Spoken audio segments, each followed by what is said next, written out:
ವೀಕ್ಷಕರೇ, ಬಳ್ಳಾರಿ ಜಿಲ್ಲಾ ಬಳ್ಳಾರಿ ತಾಲೂಕು ಮುಂಡರಗಿ ಗ್ರಾಮದಲ್ಲಿ ಶ್ರೀ ಸದ್ಗುರು ಸಿದ್ಧಾರೂಢ ಕಥಾಮೃತದ ಮಹಾಮಂಗಳ ಅಂಗವಾಗಿ ಶ್ರೀ ಹುಚ್ಚಪ್ಪ ತಾತನವರ ನೂತನ ಮಂದಿರ ಹಾಗೂ ಶ್ರೀ ಹುಚ್ಚಪ್ಪ ತಾತನವರ ಶಿಲಾಮೂರ್ತಿ ಪ್ರತಿಷ್ಠಾಪನೆ ಕಾರ್ಯಕ್ರಮ ನಡೆಯಿತು. ಸಾಧು ಚಕ್ರವರ್ತಿ ವಿಶ್ವ ಕುಟುಂಬ ನೀರಾವರಿ ಮಹಾ ಸ್ವಾಮಿಗಳಾದ ಶ್ರೀ ಜಗದ್ಗುರು ಡಾಕ್ಟರ್ ಶಿವಾನಂದ ಭಾರತಿ ಮಹಾಸ್ವಾಮಿಗಳು ಏಂಜಲ ಇವರ ಅಮೃತ ಹಸ್ತದಿಂದ ಮೂರ್ತಿ ಪ್ರತಿಷ್ಠಾಪನೆ ಮಾಡಲಾಯಿತು. ಹಂಪಿ ಹೇಮಕೂಟ ಮಠದ ಪರಮಪೂಜ್ಯ ಶ್ರೀ ವಿದ್ಯಾನಂದ ಭಾರತಿ ಮಹಾಸ್ವಾಮಿಗಳು ಇವರ ದಿವ್ಯ ಸಾನ್ನಿಧ್ಯದಲ್ಲಿ ಗಂಗಾ ಪೂಜೆ, ವಾಸ್ತುಪೂಜೆ, ನವಗ್ರಹ ಹೋಮ, ಕುಂಭಕಳಸ, ಭಜನೆ, ತಾಳಮೇಳ, ವಾದ್ಯಗಳೊಂದಿಗೆ ಸಂಭ್ರಮದೊಂದಿಗೆ ಕಾರ್ಯಕ್ರಮ ವಿಶೇಷವಾಗಿ ನಡೆಯಿತು. 3 ದಿನಗಳ ಕಾಲ ನಿರಂತರವಾಗಿ ಅನ್ನದಾಸೋಹ ನಡೆಯಿತು ಹಾಗೂ ಸುತ್ತಮುತ್ತಲಿನ ಸಕಲ ಸದ್ಭಕ್ತರು ದೇವರ ಕೃಪೆಗೆ ಪಾತ್ರರಾದರು.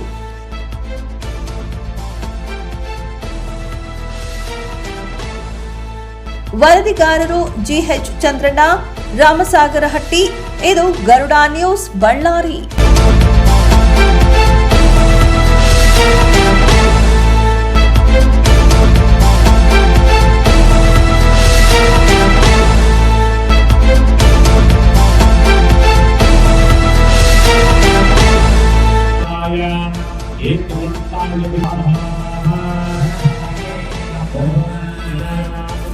गणपति अमामहे ओम नमस्कार विष्णुवे विष्णुलोकनाय देवये गौरी आराधने नमस्ते स्वाहा ओम नमः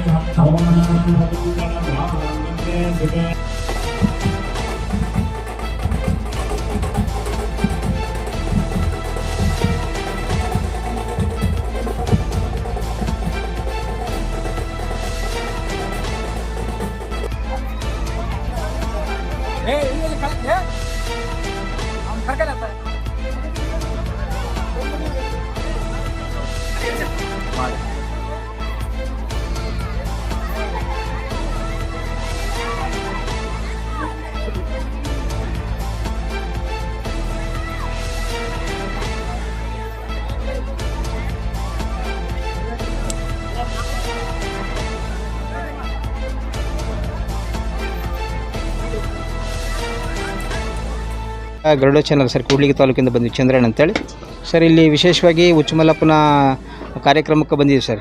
ಸರ್ ತಮ್ಮ ಹೆಸರು ಸರ್? ಭೀಮಲಿಂಗಪ್ಪ ಶ್ರೀಧರಗಡ್ಡೆ ಅಂತ ಸರ್. ಹುಚ್ಚಪ್ಪ ತಾತನ ಶಿಷ್ಯ ಬಳಗದವರು. ಇದೇ ಗ್ರಾಮದಲ್ಲಿ ಸುಮಾರು 30 ವರ್ಷದಿಂದ ತಾತನ ಹತ್ರ ಸೇವೆ ಮಾಡ್ಕೊಂತ, ಆತನ ಒಂದು ಪಾದ ಸೇವೆ ಮಾಡ್ಕೊಂತ ಕಾರ್ಯಕ್ರಮಗಳು, ಪುರಾಣ ಪುಣ್ಯಕಥೆಗಳು ಮಾಡ್ಕೊಂತ ಬರ್ತಿದ್ದೀವಿ ಸರ್. ತುಂಬ ಸಂತೋಷ ಸರ್. ಈ ಕಾರ್ಯಕ್ರಮಕ್ಕೆ ಇಷ್ಟೊಂದು ಮೆರುಗು ಬರೋಕ್ಕೆ ಎಷ್ಟು ವರ್ಷಗಳಿಂದ ಈ ದಾಸೋಹ ಮಠ ನಡೀತಿದೆ ಸರ್? ಸುಮಾರು ಸರ್ 18 ವರ್ಷದಿಂದ ತಾತನ ಸಮಾಧಿ ಆದಾಗಲಿಂದನೂ ಪ್ರತಿ ವರ್ಷ ಪುಣ್ಯಾರಾಧನೆ, ಪ್ರವಚನ ಕಾರ್ಯಕ್ರಮ, ತದನಂತರ ಅವ್ರದ್ದು ಮೂರ್ತಿ ಪ್ರತಿಷ್ಠಾಪನೆ ಅಂಗವಾಗಿ ಇಷ್ಟೆಲ್ಲ ಮೆರುಗು ಬರೋಕ್ಕೆ ಕಾರಣ ಆಗಿದೆ ಸರ್. ಸರ್ ಭಕ್ತರ ಜನಸಂಖ್ಯೆ ಎಷ್ಟಿದೆ ಸರ್? ಸುಮಾರು 1000 ಜನಸಂಖ್ಯೆ ಇದೆ ಸರ್. ಹಾಂ ಸರ್. ತುಂಬ ಧನ್ಯವಾದ ಸರ್. ದಾಸೋಹ ಪ್ರಸಾದಗಳು ಎಷ್ಟು ದಿನ ನಡೀತದೆ ಸರ್ ಇಲ್ಲಿ? ಸರ್ ದಾಸೋಹ ಪ್ರಸಾದ 3 ದಿನಗಳ ಪರ್ಯಂತ ನಡೀತದೆ ಸರ್. ಹಗಲು ರಾತ್ರಿ 3 ದಿನಗಳ ಪರ್ಯಂತರ ಭಕ್ತರು ಬರ್ತಾ ಇರ್ತಾರೆ ಸರ್. ಬಂದವರಿಗೆಲ್ಲ ಪ್ರಸಾದ ವ್ಯವಸ್ಥೆಯಲ್ಲಿ ಇರ್ತದೆ ಸರ್ ಇಲ್ಲಿ. ಹಾಂ ಸರ್, ಮುಖ್ಯವಾಗಿ ಕೇಳಬೇಕಾಗಿತ್ತಂದ್ರೆ ಇವತ್ತಿನ ಕಾರ್ಯಕ್ರಮಕ್ಕೆ ವಿಶೇಷವಾಗಿ ಮಠಾಧೀಶರೇ ಎಲ್ಲಿ ಬಂದಿದೆ ಸರ್? ಯಾವ ಊರಿಂದ ಬಂದಿದೆ ಸರ್? ಯಾವ ಕಡೆಯಿಂದ ಬಂದಿದ್ರು ಸರ್? ಭಕ್ತರು ಬರ್ತಕ್ಕಂಥವ್ರು ಸರ್. ಸರ್ ಆಂಧ್ರದಿಂದ ಪೀಠಾಧಿಪತಿ ಗುರುಗಳು. ಹಾಂ ಸರ್, ಪೀಠಾಧಿಪತಿ ಗುರುಗಳು ಅಲಕುಂದಿ ಶಿವಾನಂದ ವಿದ್ಯಾನಂದ ಭಾರತಿ ಗುರುಗಳು ಅವರು ಪೀಠಾಧಿಪತಿಗಳು ಸರ್. ಅವರು ಇಲ್ಲಿ ನಮ್ಮ ಒಂದು ಮಠಕ್ಕೆ ಅಧಿಕಾರಿಗಳು ಇದ್ದಂತೆ ಸರ್. ಅವರು ಬಂದು ಸಾಧು ಚಕ್ರವರ್ತಿ ಅವರು ಶಿಷ್ಯರಾದಂಥವರು ವಿದ್ಯಾನಂದ ಭಾರತಪ್ಪವರು ಅವರು ಇಲ್ಲಿಗೆ ಯಾವಾಗಲೂ ಬರ್ತಾ ಇರ್ತಾರೆ ಸರ್. ಅವರು ಅವರಿಗೆ ನಮ್ಮ ಗುರುಗಳಿಗೆ ಅವಿನಾಭಾವ ಸಂಬಂಧ ಇದೆ ಸರ್. ಹಾಂ ಸರ್, ಅವರ ಮಾರ್ಗದರ್ಶನದಲ್ಲಿ ನಡೀತಿದೆ. ಹೌದು ಸರ್, ಹೌದು ಸರ್, ಹೌದು ಸರ್. ಗುರುಗಳೇ, ಮತ್ತೊಂದು ಕಡೆ ನಾನು ಭೇಟಿ ಮಾಡ್ತೀನಿ. ನಮಸ್ಕಾರ ಅಜರೆ, ತಮ್ಮ ಹೆಸರು? ಕಾಶಿನಾಥಪ್ಪ ಸರ್. ಏನು ಕೆಲಸ ಮಾಡ್ತೀರಿ ನೀವು ಇಲ್ಲಿ? ನಾವು ಇರೋದು ಹೊಸಪೇಟೆ. ಅಲ್ಲಿ ಅನ್ನಪ್ತಾತನ ಮಠ ಐತೆ ದೊಡ್ಡದು, ಇವರು ಗುರುಗಳದು. ಅನ್ನಪ್ತಾತನ ಶಿಷ್ಯ ಬಸಪ್ಪ ತಾತ, ಬಸಪ್ಪ ತಾತನವ್ರ ಶಿಷ್ಯರು ಹುಚ್ಚಪ್ಪ ತಾತನರು. ಇವರೆಲ್ಲ ಸೇರಿ ನಮ್ಮ ಬಳ್ಳಾರಿ ಜಿಲ್ಲೆದಾಗ ಒಂದು 8-10 ಮಠ ಮಾಡ್ಯಾರ ಸರ್. ಇಬ್ಬರು ಗುರು ಶಿಷ್ಯರು ಕೂಡಿ. ಮತ್ತು ಆಂಧ್ರದಲ್ಲಿ ಬೇರೆ ಇದ್ದಾವೆ. ಅವ್ರ ಮೂಲ ಕಾರಣ, ಮೂಲ ಪೀಠ ಅಂದರೆ ಎನ್ನೇರಂಗ ಸ್ಥಾಪನರು ಯರಗುಂಟ.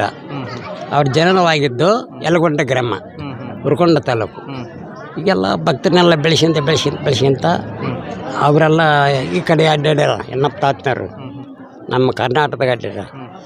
ಅವ್ರು ಹೇಳಿದ ವಾಕ್ಯದಿಂದ ಎಲ್ಲರೂ ನಡ್ಕಂತ ಅವರೆಲ್ಲ ಅವ್ರಿಗೆ ಚೆನ್ನಾಗಾಗೈತೆ. ಹುಚ್ಚು ಮಲ್ಲಪ್ಪನ ತಾತನ ಪವಾಡ ಏನಾದ್ರು ನಡೀತೈತೆ ರೀ? ಅವ್ರದಲ್ಲಿ ನಡೆದೈತೆ, ಬಸಪ್ಪ ತಾತನಲ್ಲಿ ಕೂಡ ನಡೆದೈತೆ ಅವ್ರು ಹೇಳಿದ ವಾಕ್ಯ.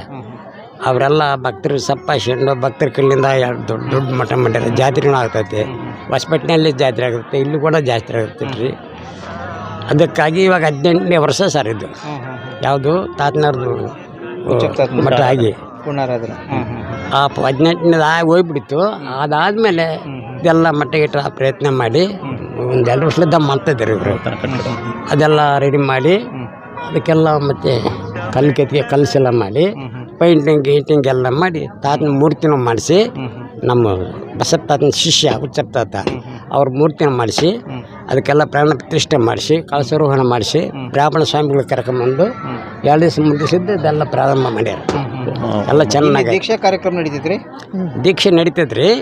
ಆದರೆ ಅಂತರ ಅವರ ಭಕ್ತರು ಬಂದ್ರೆ ಮಾತ್ರ ಅದೆಲ್ಲ ಹೇಳಿ ಅಲ್ಲಿ ಮಾಡ್ತೀವಿ.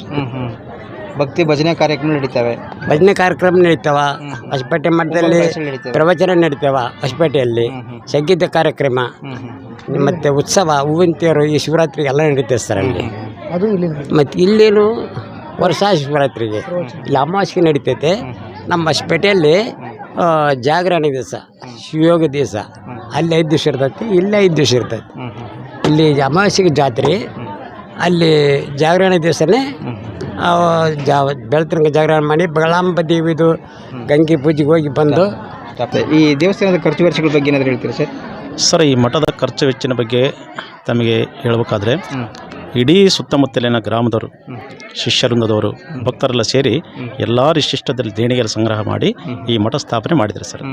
ಹಾಂ ಸರ್, ಅಳಿಲು ಸೇವೆ ಸರ್, ಎಲ್ಲ ಭಕ್ತರ ಸೇವೆ ಸರ್. ನೀವು ಎಷ್ಟು ವರ್ಷದಿಂದ ಈ ಮಠಕ್ಕೆ ಭಕ್ತರಾಗಿ? ಸುಮಾರು 30 ವರ್ಷ ಆಯ್ತು ಸರ್.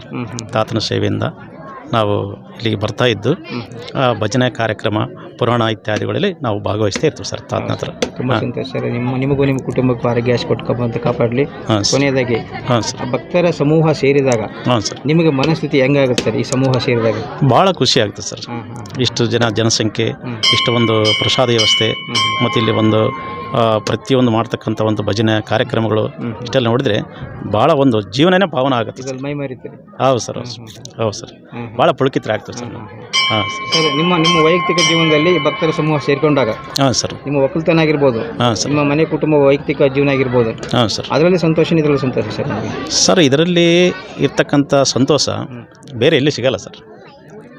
ಇದು ಒಂದು ಸಾಗರ ಸರ್. ಇದು ಸಾಗರ ಜೀವನ. ಹೌದು ಸರ್, ಅದು ಒಂದು ನಮ್ಮ ಜೀವನ ನಶ್ವರ ಸರ್. ಅದು ಅಲ್ಲಿ ಇರ್ತಕ್ಕಂಥ ಒಂದು ಏನಾದರೂ ಒಂದು ನಾವು ಸಾಗರ ನಾವು ಮುಂದೆ ಬರಬೇಕಾದ್ರೆ ಇಂಥ ಒಂದು ಗುರುಗಳ ಸೇವಾ, ಇಂಥ ಮಠ ಮಾನ್ಯಕ್ಕೆ ಬಂದಾಗ ನಮ್ಮ ಜೀವನ ಪಾವನ ಆಗುತ್ತೆ ಅಂತ ನಾವು ಹೇಳಕ್ಕೆ. ಇದೆ ಸರ್ ನಿಮಗೆ? ಹಾಂ ಸರ್, ಇದೆ ಸರ್. ಯಾವ ಕಲೆ ಸರ್ ನಿಮಗೆ? ಸರ್, ನಾವು ಪ್ರವಚನ ಮಾಡ್ತೀವಿ, ಮತ್ತು ಆದಷ್ಟು ಸಂಗೀತ ಕಾರ್ಯಕ್ರಮ, ತತ್ವ ಭಜನೆ ಪದ ಎಲ್ಲ ನಾವು ಸುಮಾರು ಒಂದು 40 ವರ್ಷದಿಂದ ಪಾರಾಯಣ ಮಾಡ್ಕೊಂತ ಬಂದಿವಿ ಸರ್. ತತ್ವ ಪದಗಳನ್ನು ಆಡ್ತೀವಿ ಸರ್? ಆಡ್ತೀವಿ ಸರ್. ಯಾವ ನಿಮಗೆ ಇಷ್ಟ ಅದರಲ್ಲಿ ಸರ್? ಅದರಲ್ಲಿ ಸರ್ ನಾವು ಒಂದು ಭಕ್ತಿ ಹಾಡು ಅದರಲ್ಲಿ ತತ್ವ ಭಜನೆ, ತತ್ವಪದನೂ ಇದೆ ಸರ್. ಹಾಂ ಸರ್. ಹೆಚ್ಚಿದಾಗಿ ಪುರಂದರದಾಸರು ಆಡ್ತೀರೋ ಅಥವಾ ಬೇರೆ ಬೇರೆ ಯಾವ ಸರ್? ಪುರಂದರದಾಸು ಆಡ್ತೀವಿ ಸರ್. ಎಲ್ಲ ಶರಣರು ಸ್ವಲ್ಪ ಯಾವುದೇ ಪಾಠ ಇರ್ತವೆ ಸರ್, ಅದ್ರ ಬಗ್ಗೆ ನಾವು ಅನುಗುಣ ತಕ್ಕಂಗೆ ಆಡ್ಕೊಂತ ಹೋಗ್ತೀವಿ ಸರ್. ತುಂಬ ಧನ್ಯವಾದ ಸರ್. ಓಕೆ. ಇಷ್ಟು ಭಗವಂತ ನಿಮಗೆ ಹುಚ್ಚಪ್ಪ ತಾತನ ದರ್ಶನ ಮಾಡೋಕ್ಕೆ ನಮಗೂ ಸಿಕ್ತಿ.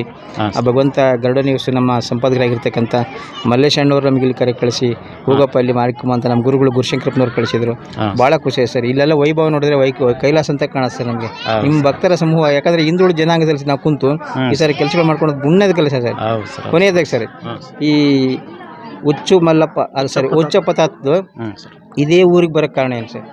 ಸರ್, ಹುಚ್ಚಪ್ಪ ತಾತನವರು ಅವರು ಮಿಂಚೇರಿಯಲ್ಲಿ ಜನನ ಆಗಿ ಅಲ್ಲಿಂದ ಸರ್ ಈ ಊರಿಗೆ ಬಂದು ಇಲ್ಲಿ ನೆಲೆಸಿ ಇಲ್ಲಿ ವಾಸ ಮಾಡಿ ಇಲ್ಲಿ ಮಠ ಮಾನ್ಯಗಳೆಲ್ಲ ಮಾಡಿ ಅನೇಕ ಯಾರು ಹೇಳ್ತಿದ್ರು ನಮಗೆ ಒಳ್ಳೆಯ ವಾಕ್ಯ ಪುರುಷರು. ಅವ್ರು ಏನು ಹೇಳಿದ್ರೆ ನಿಜವಾಗ್ತತೆ ಅಂತಂದೇಳಿ ಇವರು ಕೆಲವು ಸತ್ತರನ್ನ ಬದುಕ್ಸ್ಯಾರಂತ ಕೂಡ ನಮ್ಮವ್ರು ಹೇಳ್ತಿದ್ರು. ಇಲ್ಲ ಪವಾಡಗಳು, ಹಾವು ಕಡಿದೈತೆ ಅಂತ ಒಬ್ಬ ಹುಡುಗ ಕುರಿ ಅಟ್ಟೆದಾಗ ನಮ್ಮ ಅಣ್ಣವ್ರು ಪಟ್ಟಿ ಮಾಡಕ್ಕೆ ಹೋಯ್ತಾರಂತೆ. ಅಲ್ಲಿ ಯಾರೂ ಇವ್ರನ್ನ ಸೇರಿಲ್ಲ.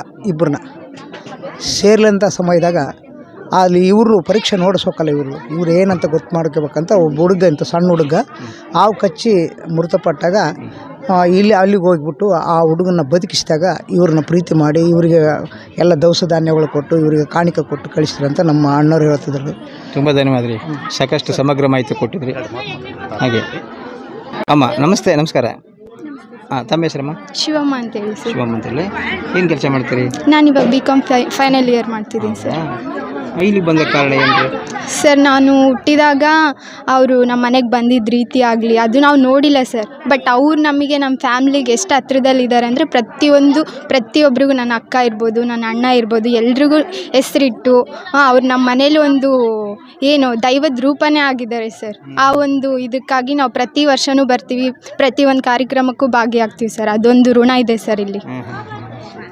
ಅದೊಂದು ಸೇವೆ ಮಾಡಲಿಕ್ಕೆ ಬರ್ತೀವಿ ಸರ್. ಆ ಒಂದು ಋಣನ ತೀರ್ಸಕ್ಕಂತೂ ಆಗಲ್ಲ, ಅವರು ಸೇವೆ ಮುಖಾಂತರ ಆದರೂ ಇದು ಮಾಡಬೇಕಲ್ಲ ಸರ್. ಭಾಳ ಸಂತೋಷ ರೀ, ಮಾತು ಯಾರೂ ಹೇಳಲ್ಲ. ಯಾಕಂತಂದರೆ ಒಬ್ಬ ಎಜುಕೇಟೆಡ್ ಆಗಿ ನೀವು ವಿಜ್ಞಾನ ಸೃಷ್ಟಿಯಲ್ಲಿ ಹೋಗ್ಬೇಕಾಗಿತ್ತು ಅಂದರೆ ದೈವ ಸ್ವರೂಪದ ಬಂತೇನಂದರೆ ಎರಡೂ ನಿಮ್ಗೆ ನಿಂಕಿದ್ದಾರೆ, ಪೂರ್ವಜನ್ಮ ಸುಕೃತ ಫಲ ಐತಿ. ಆ ಕಾರಣಕ್ಕಾಗಿ ನಿಮ್ಗೆ ಆಡೋದು ಬರ್ತಾರೆ. ಹಾಂ, ಹಾಡು ನಾಡಿ.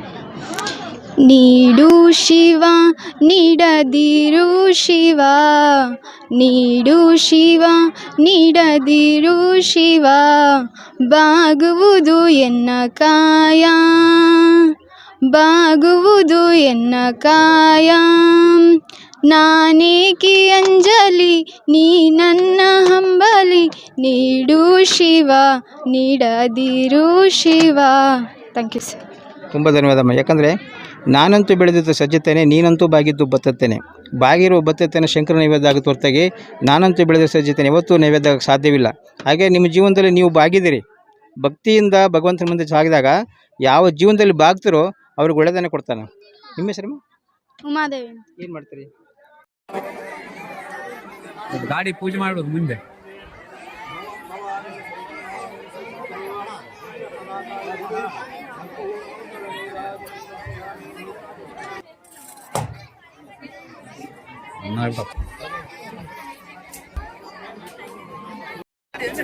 ಮಾಡಿ